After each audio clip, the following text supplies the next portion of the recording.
Hi, my name is Habiba El-Sayed. I am an artist living and working in Toronto, Ontario. I'm really excited to talk a little bit about the work that I had up at the Canadian Clay and Glass as part of the show Disruption, a show that featured works by Heidi McKenzie, Magdalene Dykstra, and Natalia Arbelaez and myself. So a little bit about the show, the premise of the show. Um, we, as four women of color, attempt to challenge and examine the existing canon that's existed in ceramics and fine arts for a very long time, one that's been dominated by white men, white cis men, white straight men, and how um, imperative it is that marginalized people are able to tell their own stories, share their narratives, bring new techniques, use existing techniques, and challenge existing techniques um, in a structure that has been so saturated by one group of people for so long. So a little bit about me. I am a woman of color, obviously. I am half Guyanese and half Egyptian. I'm also a Muslim woman, and the reason why that's relevant is because so much of my work has been about my identity, examining aspects of my identity and the intersections, and also just the things that make us human and vulnerable, empathy, the way that we perceive one another, and how that perception and how that empathy has been shifting or just exists, or just examining how it shifts, how it develops, how we're negotiating as online beings as well. My practice in general is very multidisciplinary. Ceramics is just one aspect. I also do performance art. I create installations with raw clay, similar to the one that I showed in this show, and ones that are mixed media and that also include um, digital digital aspects, projection, sound, lots of different things. I'm currently in the process of learning virtual reality and augmented reality as a way to continue moving into this digital space, and hopefully eventually integrating ceramics and virtual reality together. So that's future a little bit. So again, why I'm mentioning how multidisciplinary my practice is because the piece that I showed really highlights that. I'm using a variety of materials, digital projection, raw clay, wood, so just a whole range of things to talk about this concept. So the work is called Instant Gratification. It's a piece that I thought of, I guess, around 2020 when it was originally supposed to be shown as part of a clay conference.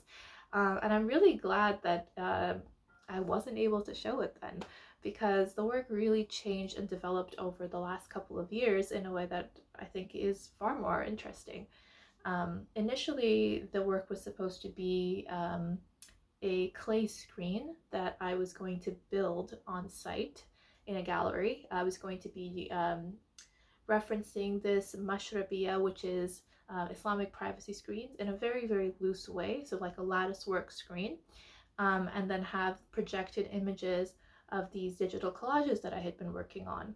And the idea there is that those screens would eventually be able to break down and change, just like the way that the screens that we build or present in our day-to-day lives are constantly being negotiated. Like a little bit about where that work or the concept of that work originated, again, ties very back into my identity and a very personal story. As I said, I was identifiably Muslim for a very big chunk of my life. I was dressed in a way that everyone could tell immediately, which was fine, and just a very big part of my life. But over time, that felt like something that didn't really resonate with me anymore.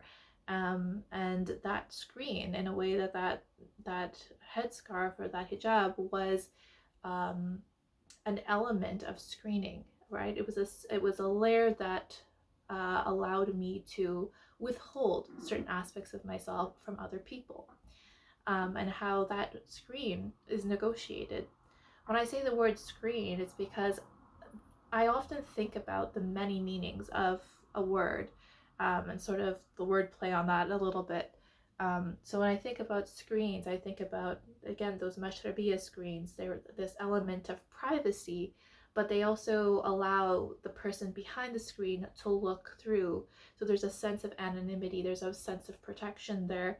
Um, there's a bit of this power dynamic about who is seen and who is watching. There's sort of a power dynamic that exists there, and this is a power dynamic that is very prevalent in the media that the mainstream media that presents Muslim women. Whereas, so Muslim women being the hyper visible, being put on display by the white male gaze, are in a more vulnerable position. So it's about reclaiming some of that power and controlling how that narrative is presented.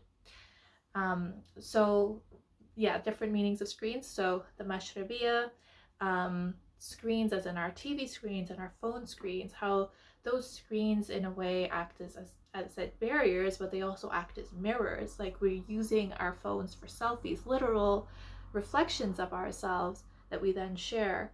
They're also windows, and we are able to see through them and see each other in the ways that we choose, again, to present to each other.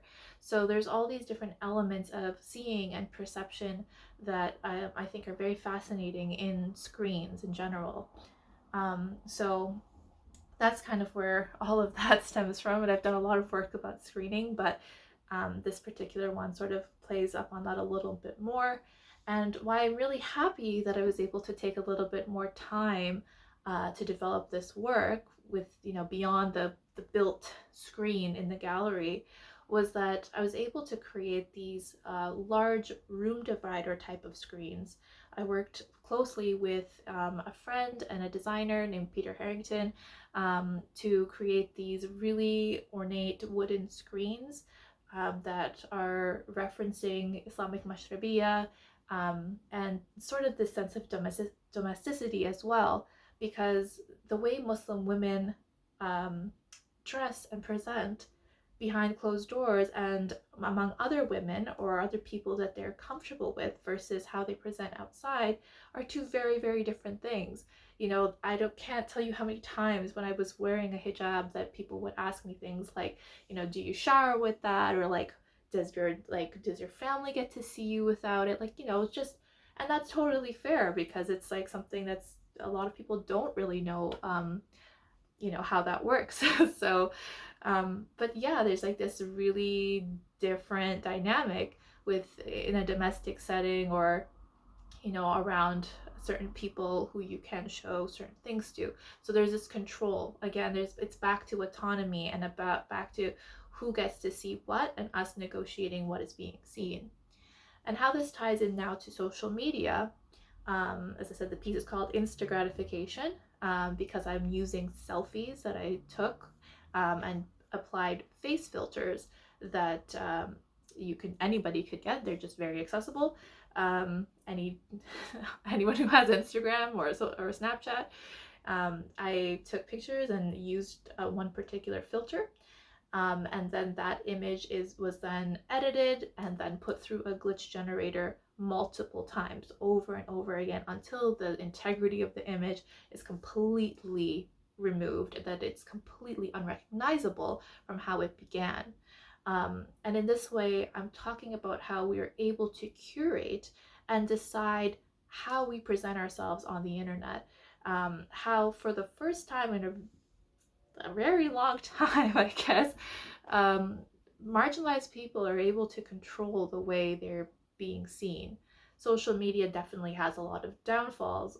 Face filters, yes, definitely have a lot of downfalls. There's a lot of ethical questions around it, with how we're able to change our face and our bodies, and how that can be pretty detrimental, especially for young women. But there's also something to me that's very fascinating about it, that it's almost like this digital body modification, right? That it's a sense of being able to be whoever you want to be and present that on the internet. And before we were using filters, just in general, using social media to curate a certain image of our lives We get to choose the images that we're putting out there and the stories we're telling people on a day-to-day basis. And some of them might be true and some of them might not be, or exaggerated or whatever. But the thing that matters is the autonomy, that we're able to finally control elements of our narrative. And that's no better seen in things like YouTube, but not even recently, but like, YouTube 5-10 years ago. Muslim women were beginning to use that platform as a way to show their daily lives, have vlogs, show their relationships, their families, their fashion sense, their makeup interests, things that mainstream media weren't really showing about Muslim women. The internet was this tool or this platform that allowed marginalized people to finally be able to really express themselves in a way they wanted to. So that's where a lot of this is stemming from.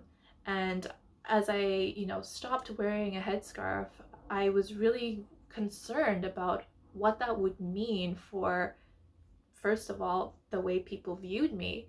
I mean, so much of my identity was tied into looking Muslim, or in the way that people viewed that. And so I was pretty concerned of how that was going to reflect. And I was really wondering the first time I posted a picture on social media without a scarf, how that would go, what that would feel like. And so I started making these collages where I was layering images of myself from when I was wearing a scarf to when I wasn't, because all these different versions of me are still me, like all these different versions of ourselves that we choose to present are still us. They're still elements of us. We're just choosing how much or how little we want to show the world. So as I said, these screens, this digital mashrabiya, which these face filters are, and the way that we curate these screens, are constantly being negotiated. And so, as I said, initially I had these raw clay screens that were going to break and change over time as a way to show that negotiation. But it was only going to be these still digital collages that were going to be projected onto the screen.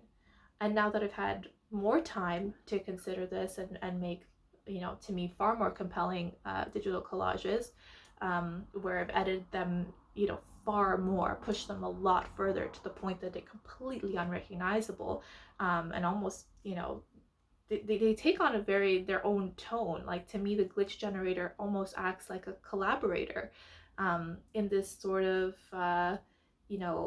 serendipitous expressionism that happens. That there's these different tones, like there's a sense of sinister or dark or psychedelic or very ethereal that end up coming out through that glitch generator, which to me is absolutely fascinating. And it just, to me, shows even more about how it's like all these different versions of ourselves exist and are constantly changing and morphing and even return back to the start. And so I started creating them not as still images, but as animations. And so in the work that was shown at the Canadian Clay and Glass, it was an animation loop that was this face that's constantly morphing and changing through these different face filters that have been distorted and just distorted endlessly. And so that's projected on these screens. As I said, there's these wooden screens that mimic room dividers, and then I had these metal screens that were placed within them and used porcelain mixed with cotton fibers to make it a little bit stronger to hold into the little pixels, or sorry, the little squares. I'm jumping ahead. But it ended up looking a lot like pixels, right? So it's like I started creating these mashrabiya patterns, or these arabesque patterns that come up in my work quite a lot. But I'm using these little elements to create these patterns. And what was really interesting about it is that they would create a layer but the shadow that from the projection also created another layer. So it's like these layers of screen that you have to go through to see the image. And to me, that is a really representational thing of how marginalized people should be viewed. That it's not just this two-dimensional kind of thing. It's there's layers and layers to people, and to communities. Like, it's not just this one thing. So I thought this was, to me, it looks far more compelling than the original, and I'm really happy that I was able to show it.